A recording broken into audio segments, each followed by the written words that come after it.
look, Arizona Cardinals are probably shaping up to be the worst team in the league this year, probably by a decent margin.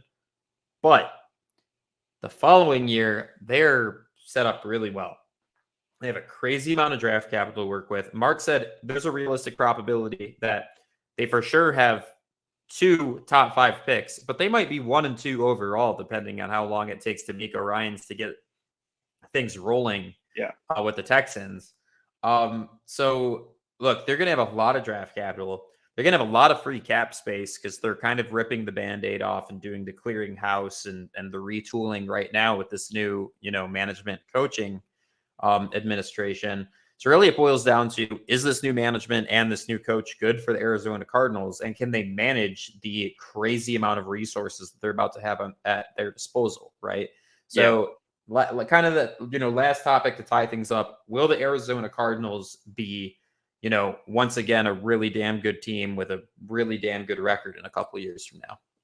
Yeah, that's, I'm in San Diego right now. And so one thing I think when you're in a different spot, just being me, I met a guy who is a Cardinals fan, right? He's from Arizona, not too far from the West Coast. So, and he put this idea out there, and it hadn't really crossed my mind. We've talked about the Cardinals, we've done draft grades, we've looked at, we've said that they got a lot of value, blah blah blah. But he kind of sat me down. He's like, "Listen, man, I'm a lifetime Cardinals fan. Here's what's going to happen. Here's what I think is going to happen."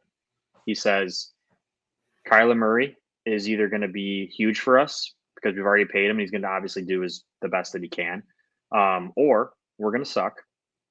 And he painted it this way. He said, "Kyler Murray becomes what he's capable of becoming, and he's like an MVP candidate, and we're great.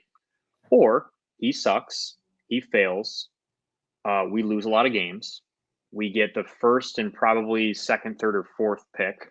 If we have to assume the Texans probably won't be that good, and we are looked at as one of the best trades in NFL draft history at that point because they'll probably get Caleb Williams out of that situation, and then who knows with their other pick." And then you're looking at them rebuilding their franchise around someone people are comparing to, and I think rightfully comparing to this time around, Patrick Mahomes. And he's like, and then we trade Kyler Murray and get even more value. And he's like, so it's kind of a win-win for how we've set ourselves up. So basically, they bet on Kyler Murray, and then they weren't so sure that they should have. And basically what they did is they set up they hedged their bet. And now they have incredible draft value next season. So if things don't go right for them with Kyler, they'll be able to get more value for him, and they'll be able to kind of find their next guy, whether that's Caleb Williams or Drake May or whatever the situation is going to be. Obviously, most are saying Caleb Williams.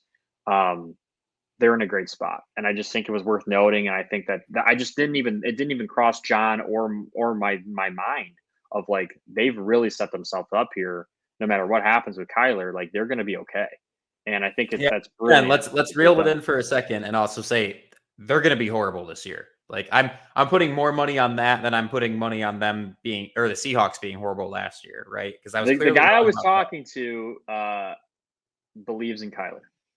So yeah, he's but like, Kyler's not going to be here until what, week 9 or 10? This guy was telling me that Kyler might be ready for week 1. I'll his believe 9 months or whatever it is, because ACL surgery recovery time and everything it went from like 11 to 13 to being like 9 to 10. Yeah. So he, his 9-month date puts him in during fall camp. So there's a chance if he's on the right track, he heals correctly, he gets in the right, and obviously he's going to have the best medical team and training staff in the world, getting him physically ready to go. And if he's ready to go, and we see Kyler Murray become what obviously the Cardinals thought he would become, drafting him number 1, paying him all that money, they're in a great spot. And if he isn't, or if they lose a bunch of games, or he isn't healthy in time, you lose a bunch of games, you get better draft value. So yeah, so it's really a win-win situation for their future. Yeah. So, and again, I mean, this is also dependent on their new management and coaching administration not fumbling the bag, because management and coaches can do that. So a lot of question marks, but you're right that, they could be in a much worse situation.